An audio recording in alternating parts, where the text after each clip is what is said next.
from our perspective, we spent a lot of our formative years in Ireland really during the summertime, when we were before before we went back to school and that sort of thing. And you had super long days because it was the middle of summer. And I think people forget really how far north Ireland is. And you have really long days during the summer. We're recording this on December 23rd, and 2 days ago was the shortest day of the year. So how does that play in your experience with just being dark for so long into the morning and then late afternoon it getting dark again? And that's with the cloud cover and everything, that's a dark, it's like pitch black outside. Did that play in at all to the Christmas season? Oh, big time. I mean, it really does. It's I mean, if you look at it on a map, it's up there like up above Newfoundland in Canada. I mean, it's dark, it's wet, and it's chill to the bone. It's not a joke. It's like I prefer it snowing because the snowing you can brush off. You're damp. It's damp a lot, and that's why the fires are always blazing. Now the houses are very well insulated to the point where I almost have to keep my windows open all the time because I just can't, because it's almost suffocating. They build their houses very, very well. And I was including their apartment complexes, and I was on the top or second to top floor, and the heat rises, and it was just like I kept my apartment doors open or my like sliding doors open, windows open, because it's just so suffocatingly insulated. But they need it because it's Yeah. so damp and it's so dark, and it gets dark like 4 p.m. and it's like it's getting light in the morning at maybe 9 or 8. So like you're not getting that much of a time for the light. And then with the rain, and it's it's constantly raining, it's cold, but it kind of creates an atmosphere of kind of let's snuggle up next to the fire, Yeah. you know Yeah. and that kind of is a different atmosphere, and that's what they're used to. And it's a lounging kind of around the fire for the days or the weeks that the Christmas holiday brings. But that kind of starts mid-November, November, and it's yeah, it's breathtakingly cold. I mean, you know how it is with Yeah. Chicago winters or whatever. At least it's a crisp, it's clean, cold to a degree. This is a damp, to chill to your bones kind of cold. And if you're caught on the rain, which everybody is, and I used to go through umbrellas once a week. I'd buy them cheap because the wind would kill it, or I'd Yeah. leave it in somewhere.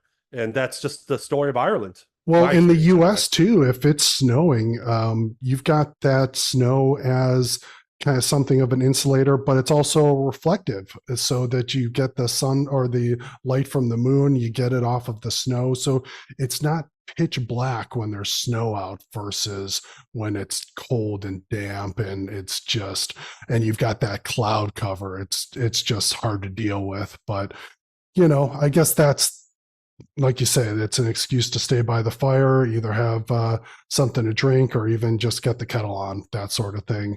But I guess with Yeah, have Christmas, their yeah, cup of tea. They love yeah, their cup of teas, and or definitely. the mainly their cup of teas. Yeah, And it's an easy way to just lounge into it. They're going to watch their rugby, they're going to watch their golf, and the Christmas movies. And it's quite a good family atmosphere though, because again, they're very much home birds. So they go home to, maybe they all work in Dublin, but they definitely migrate back home for the holiday season. and that's the thing too with the states. You said about traveling around. Oftentimes, you've got family who are all around, scattered.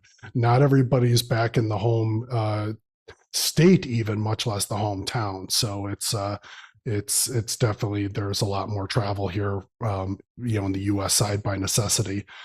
But Well, that's why, like St. Stephen's Day, the day after, is kind of like the biggest drinking day of the year. It's almost like okay, our day before Thanksgiving in Chicago or in the U.S. yep, Because everybody's coming home for the first time after together. They do come home for Christmas, and it's the same with like the college kids coming home.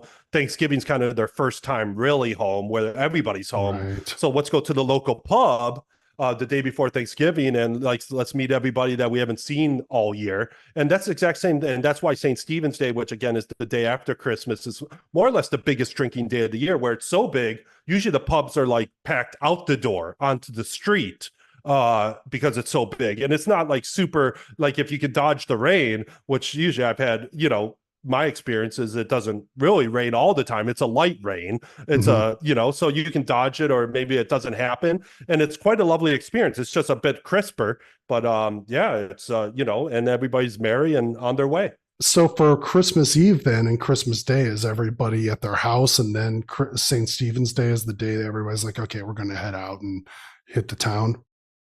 That's pretty much exactly it. That's exactly it. Like they're doing their own thing up until that point, and then Christmas, and then St. Stephen's Day is when they're hitting the town, and they're probably going to hit the town then for the rest of the week. Okay. It's that's kind of the start, and then Yeah. people, but that's really the main one where everybody makes it out because you're home, for the Saturday and Sunday, or sorry, for the Christmas and Christmas Eve, Yeah. and so they need to get out.